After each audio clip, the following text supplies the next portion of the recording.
People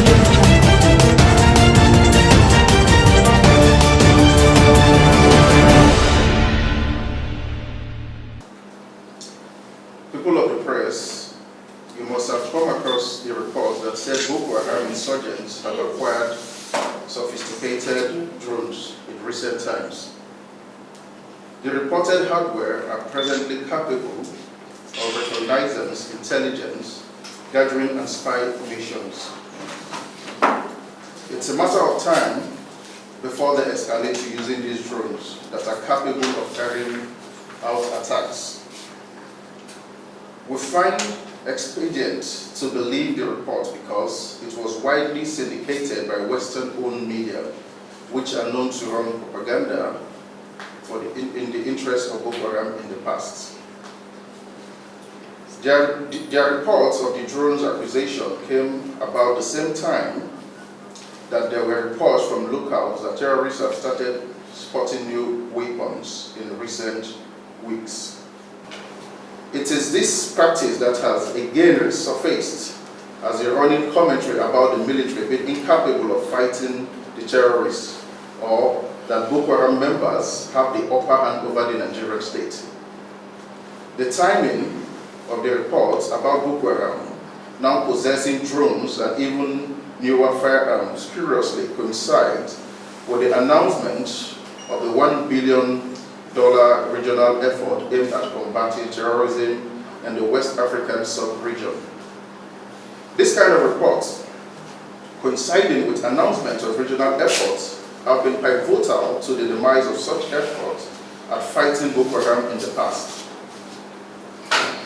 The stories we are now reading means we will be seeing a repeat of previous patterns, which is Boko Haram attempting to hit soft targets and other military targets occasionally.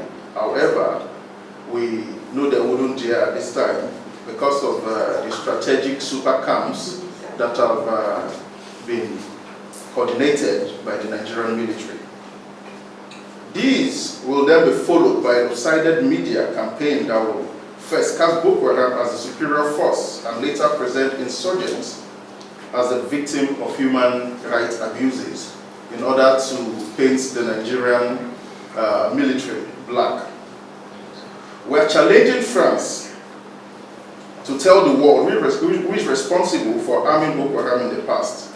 The answer to these questions of who supplied past weapons will signpost who to hold responsible now that the terrorists are getting drones that will strike any city in the world.